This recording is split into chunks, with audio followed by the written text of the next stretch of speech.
Good afternoon, and welcome to the second edition of the Panthers Report right here on the Mark Moses Show. And it's always sponsored by, yes, Florida Tech Athletics.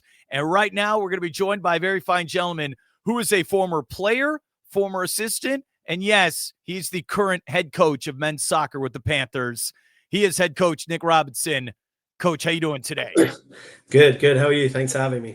I'm doing just fine. Was that a good enough intro, or was I missing something there? No, that's it, man. That's all I need. Great. Should have been like great break dancer, stand-up comedian. Should I put that in there? Definitely none of those. We were talking before we came on, and we got much to discuss.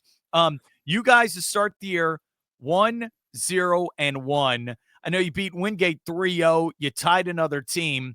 We will, start there. What do you think of your team's performances through two matches so far? Yeah, so it's the same opening weekend that we've done for the last 3 years, Lander and Wingate, and we hosted the first year. Wingate hosted the second, Rollins hosted the third, and this was the last of the cycle that Lander got to host. So we played the host team on the Friday night. Now the game finished 1-1. We were probably lucky to get out there with that draw. We did go up first, and we could have scored a second. But the last kind of maybe 50, 55 minutes of the game, we were definitely under the pump. We were second best, and we did enough just to kind of hold on to that tie. So a lot to learn from that game. And then, we followed suit 2 days later against Wingate, and it was a completely different performance. The boys were tremendous, controlled the tempo of the game, scored 3 very good goals. I don't think we conceded a shot on target. So it was almost, 2 completely different performances. I don't want to say as expected, but with a lot of new guys coming in, Landers a very unique and tough team to play against. High energy, high intensity, very direct. And if you don't deal with them and you don't take the sting out of the game early, they could definitely overrun you, and that's what they did to us on Friday. So it was good. It was good to learn from that, especially a lot of the new guys get used to that college game, get a good understanding of what to expect. And again, like I said, fortunately, it didn't cost us, right? So we come out of there with a draw at Lander. I'll take that. And then we obviously hope to rebound and bounce back on Sunday, and the boys did that with a great performance.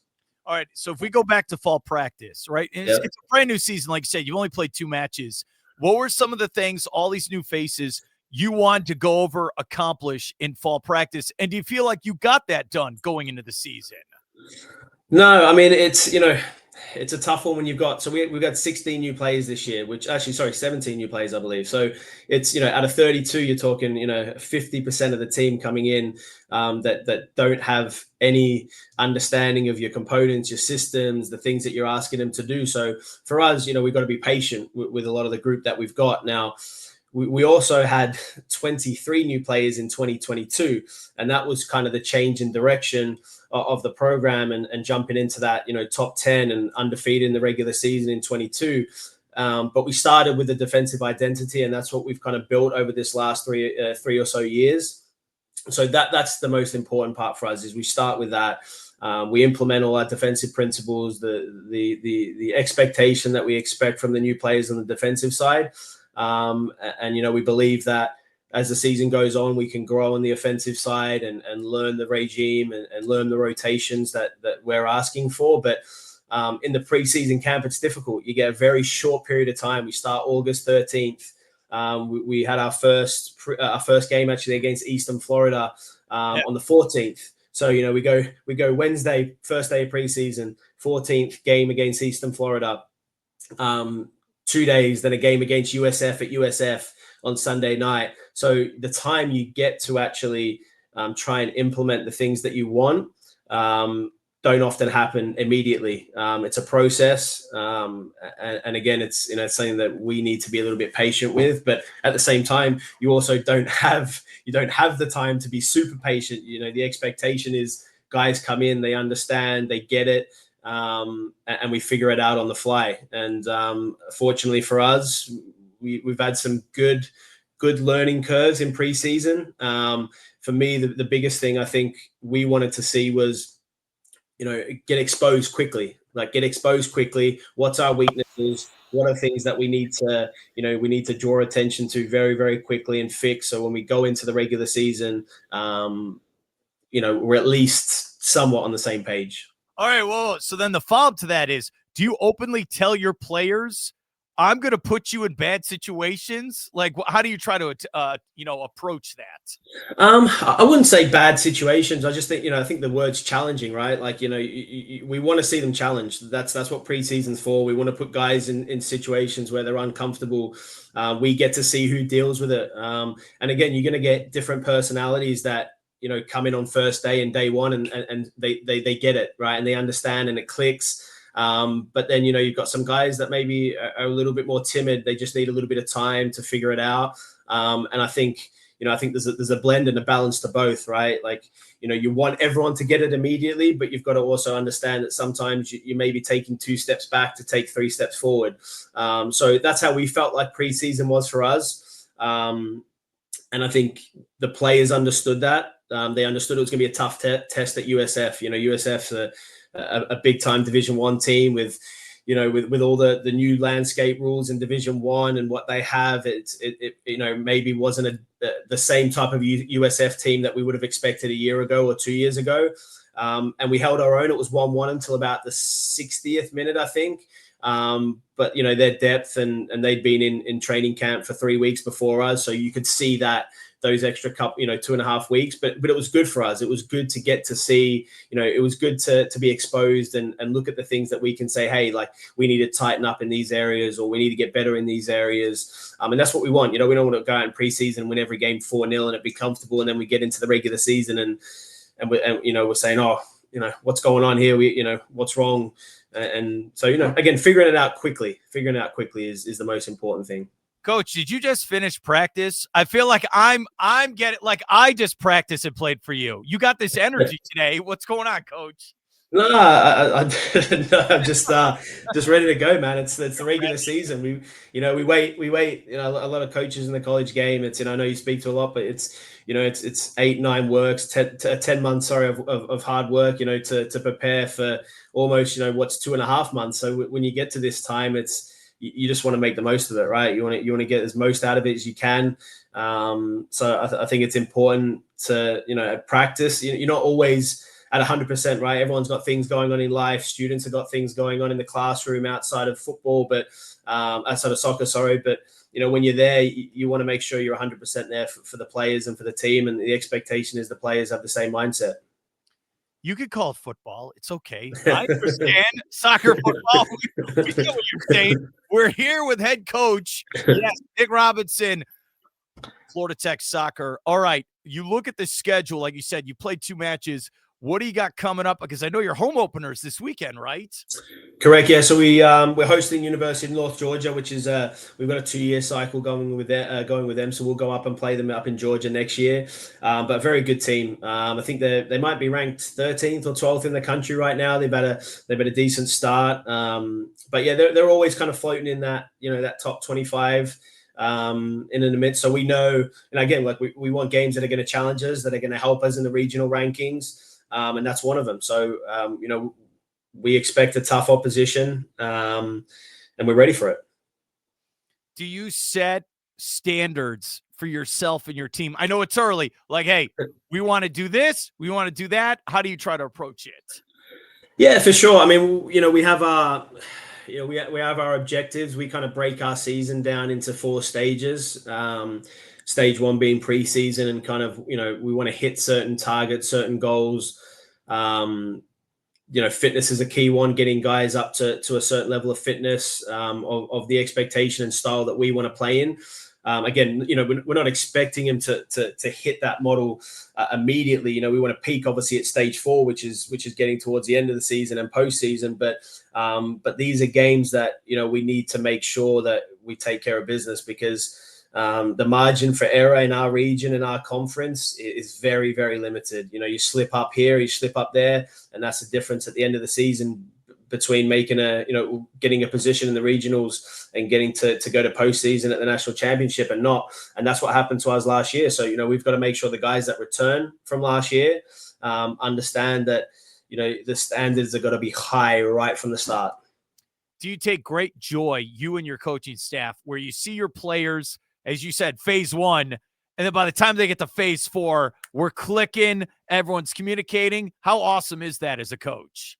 Yeah, I mean it's great when you kind of see the plan coming together, and we felt like we had 2 amazing seasons in 22 and 23, and we felt like that was the stepping stone in the process and the journey that we needed to be at. And we saw guys maybe at the start of the season, like I said, sometimes it takes some guys to adjust and get going a little bit longer. And we had some guys that you bring in, you expect maybe you expect them to be here when you first come in, and they're kind of down here, and it could be for various reasons, right? Maybe they've been injured, maybe the fitness isn't where it needs to be. And then as an example, in 22, it's a long time ago, we had a transfer come in from Elon, Division 1 transfer, name was Jack Edwards, and he wasn't happy with his performances at the start of the season. We trusted him. He was a big boy. He scored goals. He's put the ball in the back of the net for Elon.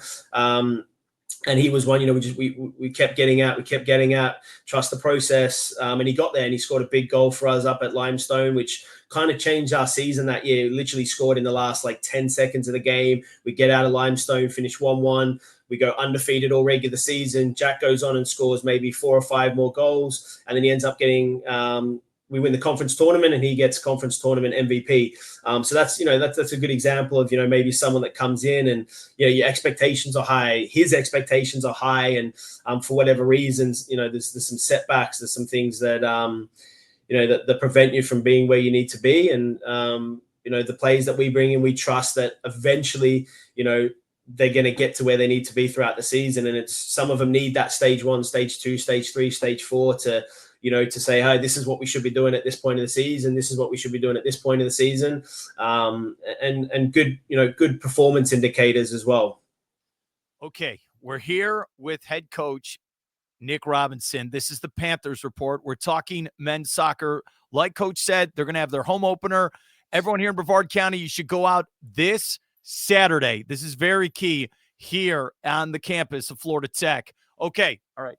What type of student athlete are you looking for? Like, if you're a high school student, I want to come play for Coach Robinson at Florida Tech. What's the whole speech you give them of what type of athlete you're looking for? Yeah, I mean, I'll start with the obvious. The obvious is we want winners, right? We want winners in everything you do. So it's, you kind of break down. It's probably a very cliche, in the college game, and most coaches are probably going to say the same thing. You obviously need talent. No matter what happens, you got to have some talented individuals. You're not going to go far if you don't. But it's important to have that balance of, the character, coachability, adaptability. Are they willing to adjust to the way that you want them to play?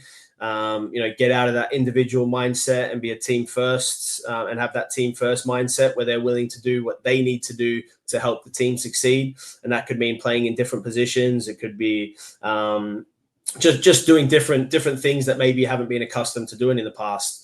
You've obviously got, again, the athletic side, right? So the talent, that's important. We're not going to recruit someone who's not good enough to play. When we recruit guys, we envision them playing at some point, right? Some of them are paid, they're on scholarship to come in and have an immediate impact. Some of them, we expect growth. Maybe they're ready to play in 2 years, or maybe they're 3 years away from playing. So it's a bit more of a development process for them. And then obviously the most important side is the academic. The unique part about Florida Tech is, I know you spoke to Jordan, I'm sure he kind of mentioned this too, is the buy-in to the academic side usually is intertwined in the buy-in to the athletic side as well. When you get scholar athletes that are invested in the school, and they're invested in what they're doing academically, it makes it a lot easier for them to buy in to the athletic side as well, because they're committed on both aspects. Instead of, you get a lot of athletes that go, I just want to go and play here because it's a good soccer school. I just want to go and play here because it's a good whatever baseball school. We get a lot of guys that come here because they want to come here to Florida Tech because of the academics, which is a different beast in itself. Because on the engineering side, obviously, the expectation is from our administration is we have to have engineers here as well, and the university wants that, and we feel like we've done a good job having a good blend of engineering students. business students, and all the majors they have to offer here. But the engineering side is difficult. It's really, really difficult. When I played here, some of my teammates did engineering, and they were up until 4 or 5 a.m. in the morning, doing their homework and getting projects done. And so, it's a demand, and it's very, very tough. So, when we do recruit that profile, they need to understand that they're coming here obviously for the academic side as well as the athletic side, and it comes with a very rigorous, demanding schedule. Then what does Florida Tech mean to you as a guy who's a former player, student, assistant, now the coach? It's in your blood. I know it is. You got the shirt on. What does Florida Tech mean to you? Yeah, it's yeah, that's a loaded question. That's a hard one to answer. I mean, like, obviously you have your personal journey, and for me, that kind of meant um, being fortunate enough to go for my undergraduate degree, being a graduate assistant here, getting my master's, helping develop from a career standpoint, not just when I was a soccer player here. But I think the biggest thing for me, maybe, that I took from being a player here and being fortunate enough to still be here was, I felt like I left a lot on the table when I was a player here. We fell short my junior year and senior year. We were top 2, top 3 in the conference both years. We lost in the conference tournament final my senior year, and then we were one game away from winning the regular season my senior year. And I think when I look back at that, you have like not a sense of regret, but a sense of determination to put things right sometimes. And I played with a lot of guys that gave everything they could give for the program and the shirt. And I think so for me, the kind of biggest thing that's been in the back of my head is, taking us to that kind of promised land where we'd been when Coach Robin played here in the late 80s and the early 90s, when they were, getting to the Final Fours and winning national championships. And that's what the alumni expect, right? They don't care about what happened in the game. They care about making sure we win, right? Obviously they do care about it, but they want to see us win, right? They want to see us win. That's the expectation. So I feel like it's a good pressure to have. It's a pressure I put on myself, but knowing that, like you said, like the Panther blood's in here. I played here. That I wouldn't expect anything less. So there's a lot to it. That's a very loaded question. I know. The look on your face is like, Mark, I'll give you 3 hours if you want the full story. Yeah. Do you ever think as a player, one day you'll be the coach? Did that ever cross your mind as a player? You kind of, you think about things like, when you get to your senior year and you graduate, you definitely start to think about the next steps in your life, right? So for me, it was kind of like, step one was I wanted to get my master's. I kind of did the fast track program here, which a lot of guys do.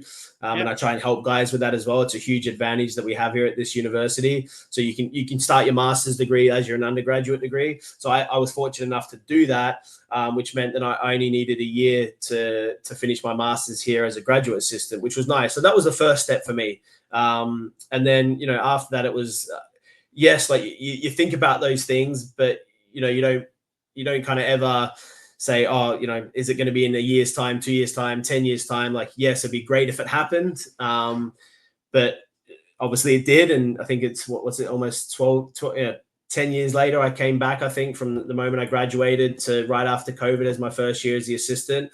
But like I said, I came in super, super hungry. Just you kind of, there's things, right, when you're an athlete, you that stick with you forever and haunt you sometimes. And that's how it felt like my junior and senior year finished. And I know a lot of guys I played with will say the same thing. We were just this little bit away from lifting a trophy 2 years in a row. And it's like, that hurt never goes away. That hurt never goes away. And so that's kind of fueled me, over this last period of time to feel like I put things right, as a player here. And I think I like to think I did that in this last 3 or 4 years with what we've been able to achieve. Do you have a favorite goal in your career that you bring up to your players? I gotta hear. All right. He knew. He already knew the answer. Coach, all right. He's drinking water if you're listening to this. Okay. Okay.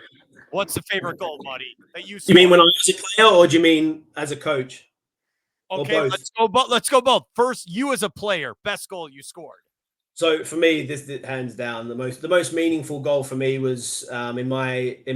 So I take a step back. So in my junior season, we lost to the University of Tampa in the conference tournament final. We were 1-1. We had a goal disallowed. We felt like it should have stood. They scored in the second overtime with about literally 25 seconds to go. That's one of the moments that kind of haunts you forever as a player. It doesn't matter what you do going beyond that. And that following year, we played Tampa at home, and we went 1-0 down. And one of our captain at the time, Naru, he was sent off in about the 60th minute, and it kind of just looked like things were going to go out the window. We rallied together. I think I scored in maybe the 86th minute to equalize and go 1-1. And then I scored a header in double overtime to win that game 2-1, where we were 10-man down. And that's just kind of like one of those memories that stick with you forever. In terms of, like I said, you're trying to put things right. That was one that felt like, we needed to put that one right for the guys that graduated the year before and didn't get that chance to have that, second bite at playing those guys. So from a player's perspective, that goal definitely stands out for me. As a coach then, was in your coaching career. I know this, look, you have so many great memories, all these players. Oh, it's 2022 and 23. We had some crazy games. Every game in this conference is like a World Cup final. Every game in this region it just feels like you lose 5 years off your life every game. But that's why you want to, that's why you want to coach. That's why you want to be involved in this level. It's what makes it fun. It's what makes you want to get up 2 hours earlier in the morning and watch a little bit of game film and go through some extra things and put in that little bit of extra effort. But I think without a doubt, it's tough to name one, but I'd have to go our regional final when we played Limestone in 23.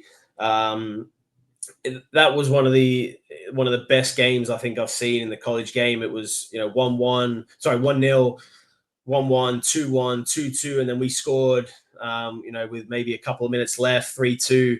And just the more, not necessarily like the goal itself and the way the goal went in. It was more just the feeling, the feeling of at Limestone. It was, on their field, their home crowds, and that feeling when we scored that winning goal. It's Fabio that scored it. It was kind of a corner.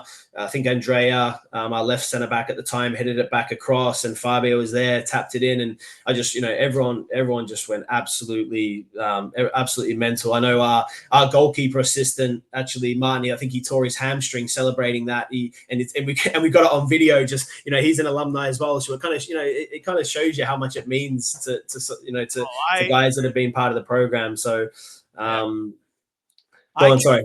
I could tell the bus ride after that must have been fun. We actually didn't come back. We actually stayed up. We because the Final Four was in North Carolina, so we ended up just staying up there for the 6 or 7 days in the lead up to the Final Four, which obviously we lost in double overtime. But yeah, that journey was, we just had so many last second goals, last second equalizers. That just, emotionally it takes it out of you, but it keeps you alive at the same time. Do you ever tell the guys, I don't run out of time, do you ever tell the guys, hey, how about we score in the 10th minute or the 20th instead of... Hey, everyone would love that. Everyone would love that. If everything always went to plan as a coach, that would be fantastic. But unfortunately that never happens, right? Which is why you got to have plan A to Z. It's about adjustments. I completely understand. All right, exactly. Let's go. Yeah. Where are you from originally? So I'm from Australia. That's where I grew up. My family is all from the UK. My mum was from Preston. My dad's from Blackburn. So we spent a bit of time when I was younger going back and forth, living in the UK for a little bit. So I was fortunate to spend some time in the UK in the 90s, which in my opinion, I think was probably the best time to be in the UK. Some amazing football teams. I was a Manchester United fan. My dad's side of the family were Blackburn Rovers fans. And at that time, Blackburn Rovers won the Premier League, which not many people know. But I was fortunate to kind of be there at a time where football was just at an all-time high in the UK, in my opinion. And then we moved, we finally decided to relocate permanently to Australia. So I grew up in Melbourne, Australia, actually, as well. So it's kind of unique. So you've been to both Melbournes. That's what you're saying. All right. So are you? How many different citizenships are you British, Australian? Do you have all these passports like Jason Bourne? What happened? I actually do. Yeah, I finally became a US citizen last year, which was really nice, which I'm super proud of. My three children are born here in Melbourne, which is really nice. I have an Australian passport, and then my British passport expired a long time ago, which you can renew. But for me, I don't really need that. With traveling, so that is awesome. Well, by the way, I just went to London and the UK. They charge me for the visa now. You have that's the world we live in. I talked to earlier today Adam Butler, the coach. Yeah, good friend. So it appears you two are both Manchester United fans. Is this correct? Yeah, we're good friends. Yeah, we've known each other a while. We talk a lot. We kind of use each other to bounce ideas off sometimes. But great guy. Obviously, he's done really well at Eastern this last couple of years. I think 2 Final Four appearances. So he's doing a great job over there. Okay, I'm going to bring this up here with Coach. Yeah. Do this. Okay, here's the schedule for the Panthers report. Here's what's going on. All right, we all know. Yeah, I talked to Mr. Volleyball Coach last week. Yeah. He's in Hawaii right now. We're all jealous. We're all going to be rooting for the Panthers volleyball team. Also, women's soccer, they're going to be in action, and cross country. But you guys, home opener coming up on Saturday. Why should the fans come out, Coach? We got to hear it. Big game, man. I mean, every game's a big game. Like I said, every game's a big game. Number 13 team in the country, I think, right now, North Georgia.